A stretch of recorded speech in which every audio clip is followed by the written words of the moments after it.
Black Mirror has made its triumphant return, and the first episode, Joan Is Awful, is a really good first episode to kick things off, but the episode does get pretty complex, especially at the end where we have a character who just very quickly is like, well, this is how everything works.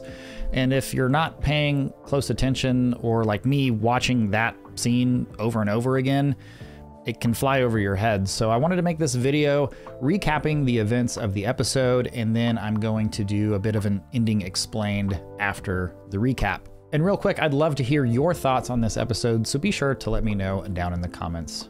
Let's get to it. The episode opens as we're introduced to Joan, a seemingly normal person living a perfectly normal life with her fiance and her mid-level management job.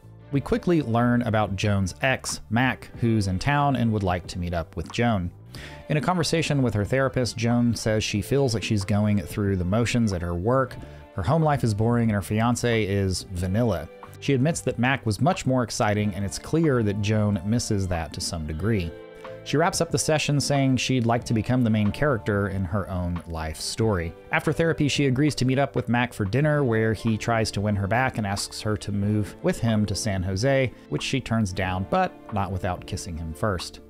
Joan returns home and she sits down to watch TV with Krish, her fiance, when they find a show called Joan Is Awful on their streaming service, Streamberry. The show opens exactly like the Black Mirror episode, and Joan watches her own life play out on screen. Almost immediately, it begins going viral, and everyone is streaming this new show. Joan begins having a panic attack as the events of her day continue to play out, and Krish learns about Joan's secret conversations with Mac, leading him to leave her. The characters in the show sit down to watch TV, and there's yet another Joan Is Awful that plays out in their universe as well, which becomes an important component later in this video. The next day, Joan loses her job because the characters in the show talked about proprietary company information, so Joan meets with her lawyer when she's informed that Streamberry has every right to make this show about her. Joan asks how this is possible, and her lawyer tells her that it's all in the terms and conditions of the Streamberry service. We also learn that the entire show is made using AI and computers, and that they're learning everything about her through her devices, much like we see today when we're talking about something and then ads about it show up moments later on our phones. Joan then gets an idea while watching the show, and in the next scene we see her pounding burgers and chugging laxative.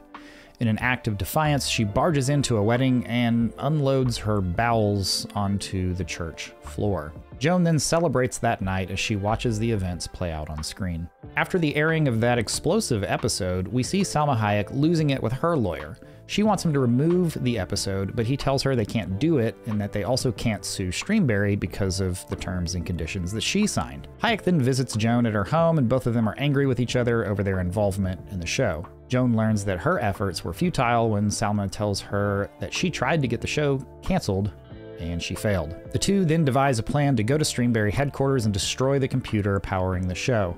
They sneak into the CEO's office, who's being interviewed by a journalist. The CEO explains that they're going to be doing the same thing for every one of their 800 million subscribers. Joan and Salma make their way to the server room, where IT guy Michael Cera explains that Joan isn't the source Joan, and that she is in fact a digital representation of the real Joan in reality. The episode wraps up with Joan at every level destroying the computer, and real Joan is taken away in handcuffs. Okay, so essentially what Michael Cera tells the Joan character that we've been following through the whole episode is that she's not the real Joan, she's the next level. So there's the real Joan, and all of the events that we've been watching were actually happening in her life, and in her reality, there is a show that she's watching, and the character that we've been watching is actually an AI representation of an actor playing the part of Joan.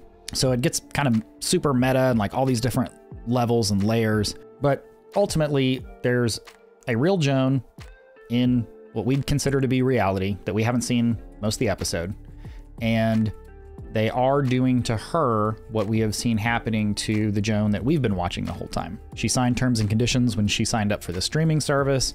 They're monitoring her life, and they're using AI to make a copy of her life based on all of the data that they have about her. And the character that we've been watching is the show that's taking place in reality Joan's life. So now I want to explain some of the themes and the message that's being talked about in this episode, because I think it's A, really good, and B, super important. And there's 5 main areas that they covered really well. So let's jump into those. First of all, a central theme of this show is a lack of privacy and surveillance, reminiscent of George Orwell's 1984.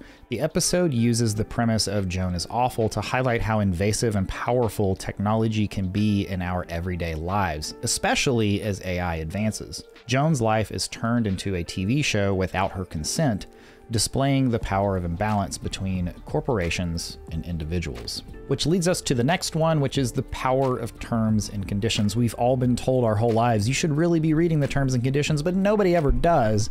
And I think this episode highlights just how important terms and conditions are going to become as we continue to move into the age of AI. In the episode, Joan's lawyers inform her that the company has every right to create a show about her life due to the terms and conditions she agreed to. This serves as a cautionary tale about the importance of understanding the agreements we make with tech companies. Often we blindly accept these conditions without realizing the potential consequences, and shows how users are seen not as individuals, but as data points to be exploited. The episode also takes a look at the consequences of oversharing, which I think we all needed to get a good dose of. The fact that everyone gets obsessed with the show Joan Is Awful points to the trend of oversharing personal details online and the voyeuristic culture it promotes. It's a commentary on our society's obsession with reality TV and how it can deeply invade our personal lives. Next, we explore the 4th point, which is the impact of AI and quantum computing. The story shows a dystopian scenario of AI and quantum computing misuse.